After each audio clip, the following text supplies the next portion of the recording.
The Denver Broncos improved to 7-6 on the season after a massive win on the road against the Los Angeles Chargers in Week 14 of NFL action.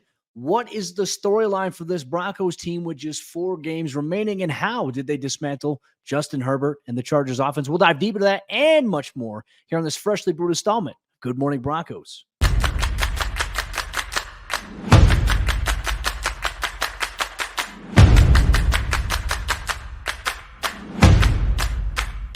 Good morning, Broncos country. Welcome into a freshly brewed installment of GMB here on Mile High Sports YouTube page. Mile High Sports is every team, every day. I'm Cody Roark, Broncos reporter for MHS. And look here, a big show here this morning for everybody in Broncos country. So make sure as you're watching along here on YouTube, you pour yourself a cup of coffee, you sit back, you relax, and you recap this game here with myself. Engage in the comments down below. Make sure you hit that subscribe button on our YouTube page as well, so you never miss out on everything that you love from your favorite Colorado sports team. But the Broncos are back on top right now in the conversation here in Colorado with recent struggles by the Colorado Avalanche, the Colorado Rockies, obviously, and obviously the Denver Nuggets in a little bit of a slump as of late here.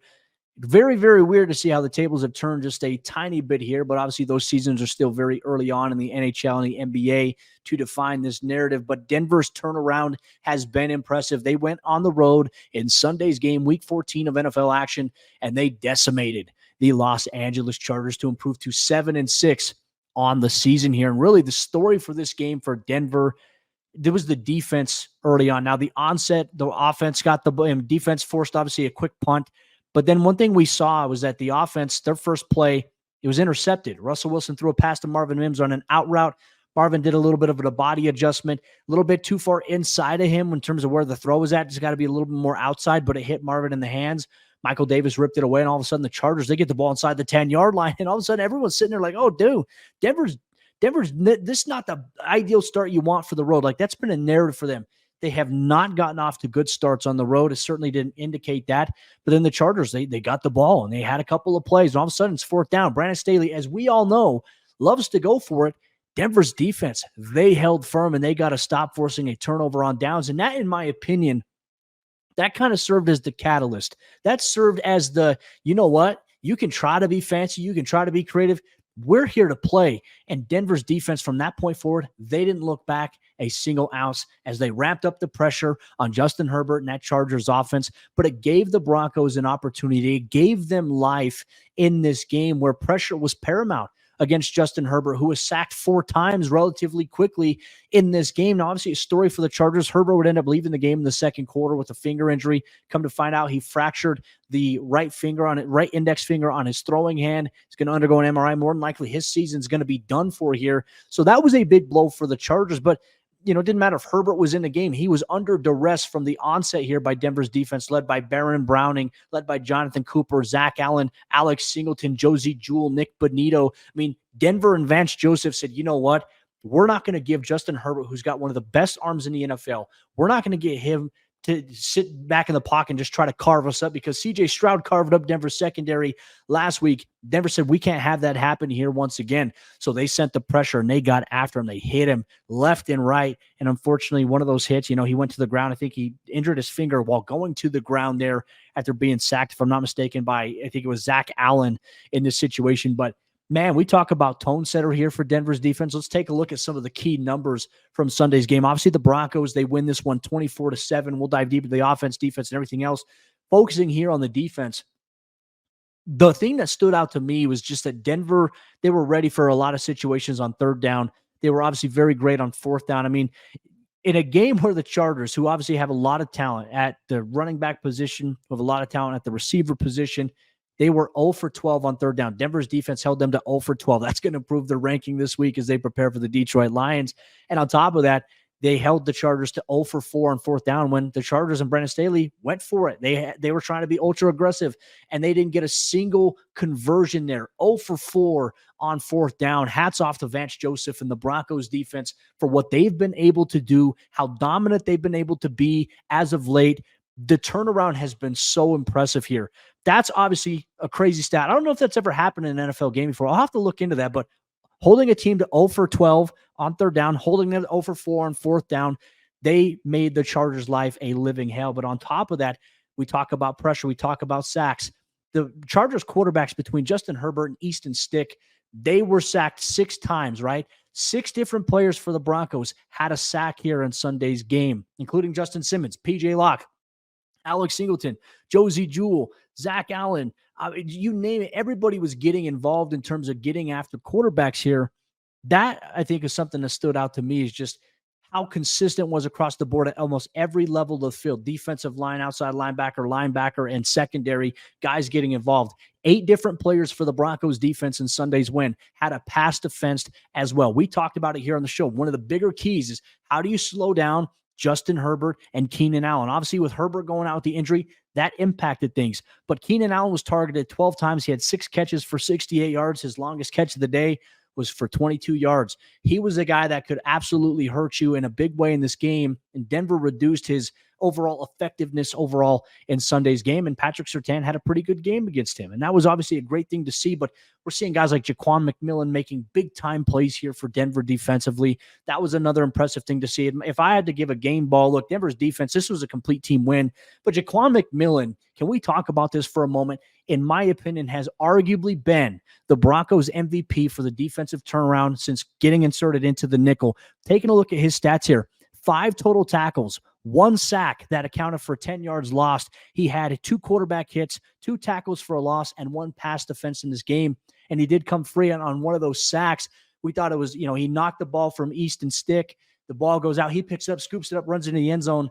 They call it an incomplete pass because Stick's hand was coming forward. So it's just one of those things that, if that would have counted, this would have been an entirely different conversation about the game, more dominant fashion. Like, Denver dominated this game, but this would have been utter domination from a standpoint that the Chargers never really had a chance. And Denver's defense and Vance Joseph, they were just aggressive. They were blitz happy, and the coverage and the communication for the most part in this game was really, really good.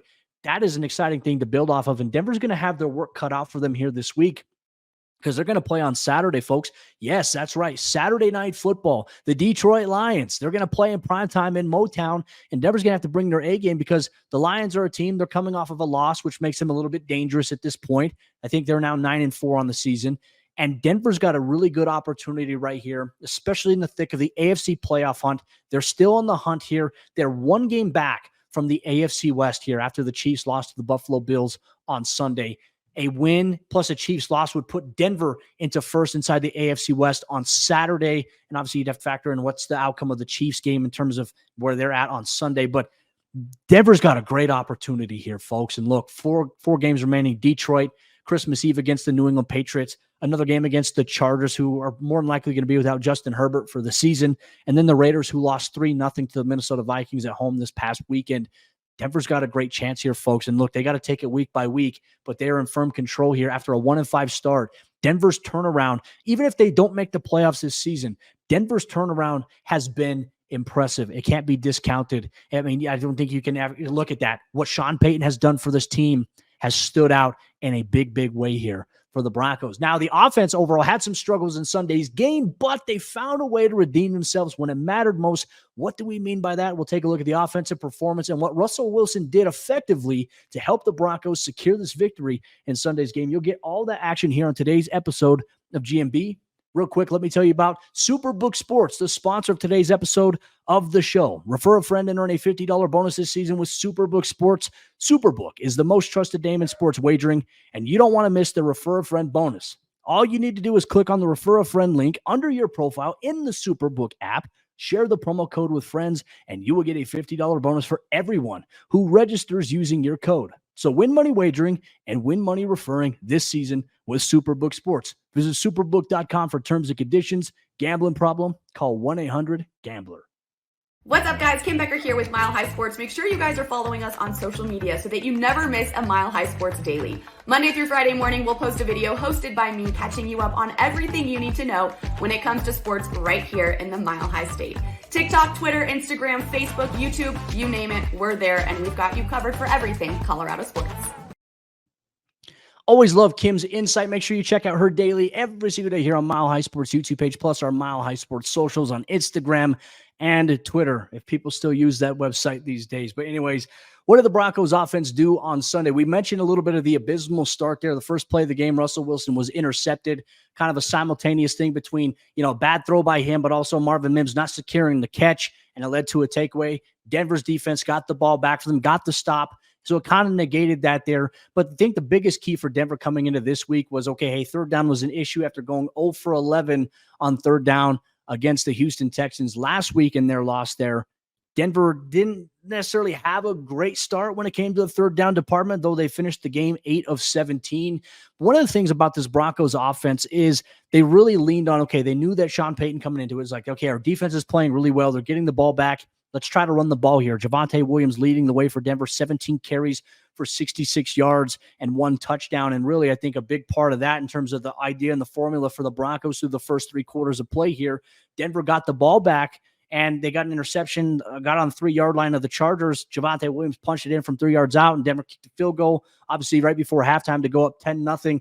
But the Chargers couldn't generate any momentum. And with Herbert's injury, the idea kind of shifted to, the Broncos are going to run the football and they're going to play aggressive defense, which, against, I think, some better teams that maybe don't have a quarterback that's injured, don't have some injuries at wide receiver, like the Chargers, like Denver's going to play a very, very tough Detroit Lions team. Denver cannot play that way against the Lions here this upcoming Saturday. So something to keep an eye on there. But overall, while Denver, I think at one point, they were 4 of 12 on third down at a crucial juncture.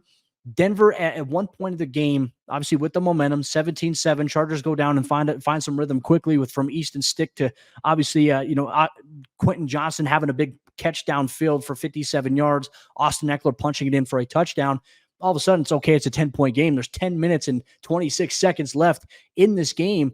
And so for me, it was like, we're going to find out a lot about this Broncos offense because the defense has been kind of carrying the water all day long. And then they made the most important drive of the game and probably something that I think it redeemed them entirely. Now, before we get into that, I should probably mention, how did they get 17 points at one juncture? Well, Cortland Sutton, once again, continuing to work his magic, his 10th touchdown reception of the season. He's the first Broncos receiver since the late, great Demaryius Thomas back in 2014 to have over 10-plus receiving touchdowns in a season. And obviously a tremendous honor. Cortland Sutton, very close with DT, and just a big moment for Court, who's obviously had a tremendous season. He had a big play, one-handed catch for a touchdown against Davis. Obviously had pass interference. Once again, making great plays there. That was fantastic to see from Cortland Sutton. But the real, I think, in my opinion, defining moment of this game that helped the Broncos secure this victory, and something I think we all needed to see as media members, I think for you as fans, what we needed to see is, can this Broncos offense find a way to turn it on when it matters? They've had moments this year where they have, don't get me wrong. But in this game, it's a 10-point game. The Chargers have a little bit of momentum in the fourth quarter. 10 minutes left on the game clock.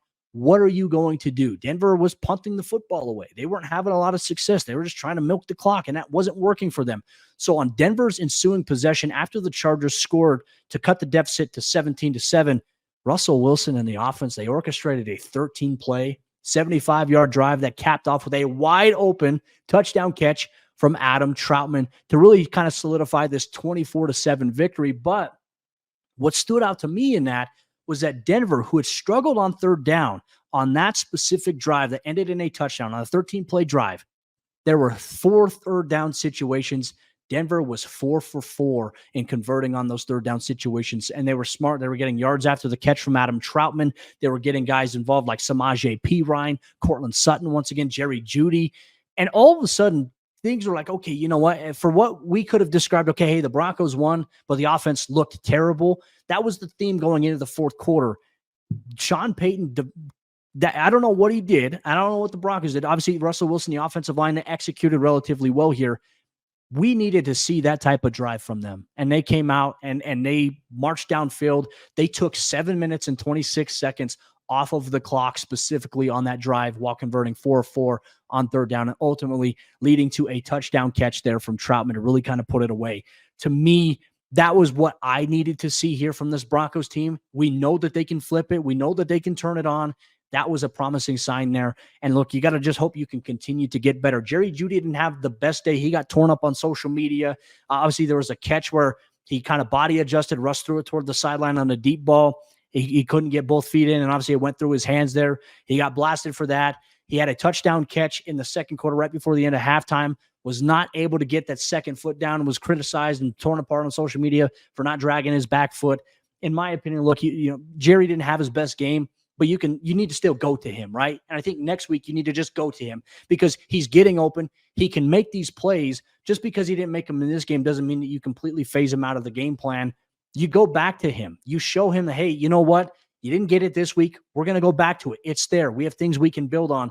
That's Sean Payton's mentality and mindset. I think we will see that this upcoming week against the Lions. They're going to have to rely a little bit on Jerry Jeudy. Jerry's going to have to make these plays when called upon this upcoming week against Detroit. So something big to talk about there. And then, I think one thing we have to monitor here, Quinn Miners, obviously right guard here for Denver. He left the game. We found out at halftime, he said it was downgraded to out with an illness. And we were wondering, like, an illness, like what happened? Come to find out he had an irregular heartbeat, was transported to a local hospital and stayed overnight in Los Angeles as a precaution and will more than likely make his way back to Denver here today. But obviously a little bit of a scary situation. Didn't finish the game. We obviously hope first and foremost that he's okay, that he will be okay, that he'll be able to play. This is something that bears monitoring throughout this week. Luke Wattenberg was able to step in and finish the game at right guard for him. But obviously we're going to continue to monitor that. On the injury side of things, Nick Benito, outside linebacker, was carted off in the first quarter and did not return. He's going to undergo an MRI here today. We'll find out a little bit more from the results, and hopefully it's nothing serious. But the fact that you get carted off is usually never a good sign. And once you get ruled out, never a good sign as well. But a huge win for the Denver Broncos, 7-6 on the season, firmly in the playoff hunt, and it is getting spicy in the AFC. We'll have you covered with the buildup all throughout the week here on Locked On Broncos. We'll also have you covered tomorrow. What we hear from Broncos head coach Sean Payton from his conference call here today. You're going to get all that action and much more here on GMB.